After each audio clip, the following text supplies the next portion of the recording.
Maestro Vincenzo Patti è il curatore di questa mostra, da tanti anni segue questa iniziativa di Uni3 Favara, si chiama Profumo di Primavera ed è arrivata al 6° appuntamento. Ecco, ci racconti un po'. Bene, grazie.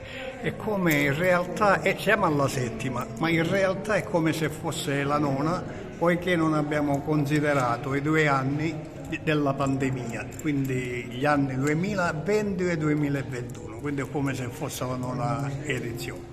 E ogni anno è sempre un'impresa piacevole coinvolgere le persone non solo del territorio, ma anche della provincia, dei paesi diciamo proprio a 2 passi da noi e anche un pochettino più lontani. Quest'anno abbiamo anche delle opere abbastanza nuove, pittori abbastanza diversi degli altri anni, tutto questo per creare un confronto, perché secondo noi il confronto è importante. Il confronto significa, come tutti sappiamo, crescita.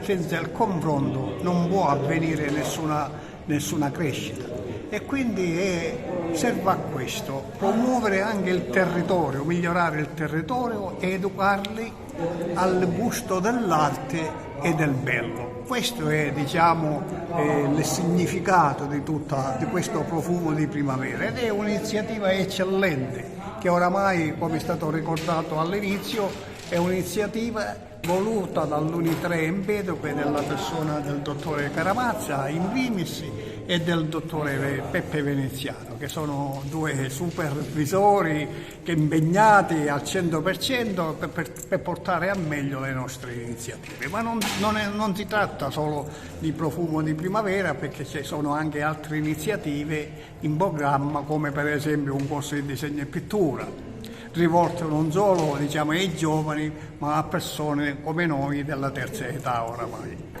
L'associazione Uni3 è un'associazione culturale fatta di professionisti in pensione che continuiamo a dare un certo contributo alla nostra società, perché riteniamo di essere ancora utili, avere dei valori da portare ai giovani. Infatti si è detto sempre che noi intentiamo mantenere un rapporto costante con le nuove generazioni al fine di trasmettere quelli che sono i veri valori, i valori della famiglia, i valori del bene comune, il rispetto agli anziani, il rispetto per i poveri, per i bisognosi, per gli emigranti. Io vorrei precisare una cosa, che questa manifestazione è stata ideata da Enzo Patti e noi l'abbiamo assecondata. Enzo Patti, che ha ideato a suo tempo questa manifestazione e di cui ne è il direttore artistico. La manifestazione ha lo scopo di mettere a contatto le varie generazioni, con le varie, anche dal punto di vista pittorico, con le varie tecniche, e le esperienze dei più giovani con l'esperienza dei più grandi. Quindi è un punto di incontro, un punto di riferimento. La manifestazione del Profumo di Primavera tratta anche letteratura. Noi ogni volta facciamo l'incontro con un autore e spesso si tratta di autori nostrani della provincia che mantengono vivo il ricordo delle vecchie generazioni, dei vecchi costumi, dei veri valori della nostra società che stanno alla base del vivere civile. Per cui noi siamo grati a Enzo Patti, a tutti i miei collaboratori, il professore Veneziano, Franca Vitello, c'è tutta un'equipe qua che lavora in sintonia. Cerchiamo di dare il nostro contributo a Favara e perché no anche a noi stessi, perché tra di noi nasce la socializzazione, nasce lo stare assieme, nasce anche in modo particolare il parlare dei problemi che attanagliano il nostro paese. Diceva poco fa il Presidente che noi siamo dei professionisti. Bene, in questo modo di essere professionisti significa libertario, essere liberi di pensare.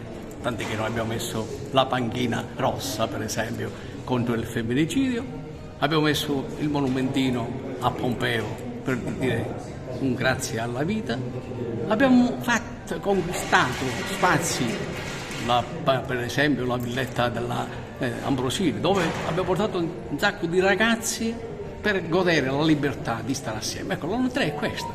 stare assieme, ripigliare le questioni, insomma, della vita normale, del vivere civile, diciamo, della giustizia sociale, della libertà, della legalità in modo particolare. E siccome noi siamo liberi, autonomi, riteniamo di poterlo fare a fronte alta. Abbiamo la fortuna, ecco, questo è importante, che essendo tanti professionisti, ognuno apporta il suo contributo. Il maestro Patti porta la sua, il dottore Caramazza la sua, io la mia e altri, perché poi siamo più di 100 persone. Questa è la bellezza di noi tre. E in questo siamo qua a inneggiare, come si vuol dire, alla bellezza, all'arte, perché riteniamo che l'arte poi in fondo non è altro che l'espressione dell'anima di una persona.